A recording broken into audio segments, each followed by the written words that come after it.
2015 હાર્દિકભાઈએ સભા કરી કે પાટીદાર સમાજ માટે બધું સારું કર્યું ને બરોબર એ વખતે પણ એ વખતે મારી વાઈફ પ્રેગ્નેન્ટ હતી, કરોલ દવા ચાલતી હતી. અમે જે તકલીફ સહન કરી, એક વખત નહીં 2 વખત તકલીફ સહન કરી. મારી વાઈફનો મિસકેરેજ થવા રહી ગયું, બહુ તકલીફ પડી. પછી એકવાર ભાઈ બાબુ બીમાર હતો, એ દિવસે પણ કલોલ જતા દવાખાના અમને તકલીફ પડી કે ગમે ત્યાં ગુજરાત બંધ કરાવી દે, ગમે ત્યાં તકલીફ કરાવો, ગમે ત્યાં નાત જાતનું કરાવો, આમ પબ્લિક હેરાન થાય. 14 જણા શહીદ થયા. એ પાટીદાર સમાજ માટે કલંક કહેવાય. એને જે કર્યું કર્યું, પણ આમ પબ્લિક હેરાન થાય. હું કેટલા 3 વર્ષથી રાહ જોતો હતો, કેટલું બધું હેરાન થયા અમે, મને ખબર.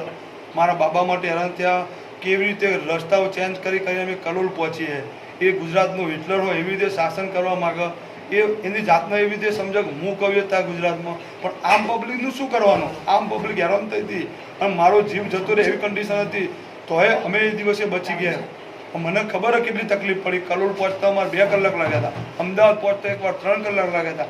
હાર્દિક કે એટલું થાય ગુજરાતમાં, એ ગમે ત્યાં નેટ બંધ કરાવી દે, ગમે ત્યાં કરી દે. સમાજના કોઈ વ્યક્તિનું હબળો નહીં.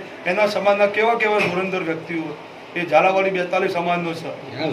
વાસુદેવભાઈ લવજી, બુધરભાઈ રામકૃષ્ણ વાળા, કાંતિભાઈ રામ, સારા સારા વ્યક્તિઓના સમાજના. એ બાળક બરાબર ગણા. એ કોઈ વ્યક્તિની ગણતરી જ કરતો નહીં. એ હું સમજો કે હું ગુજરાતનો હિટલર.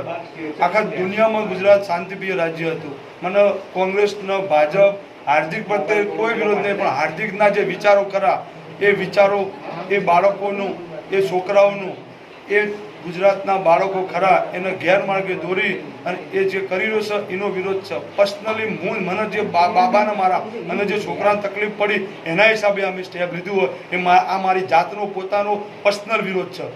મને કોઈ વ્યક્તિએ કહેવામાં નહીં આવ્યું, આ મારી જાતનો પર્સનલ વિરોધ છે અને હું એનો વિરોધ કરતો રહીશ.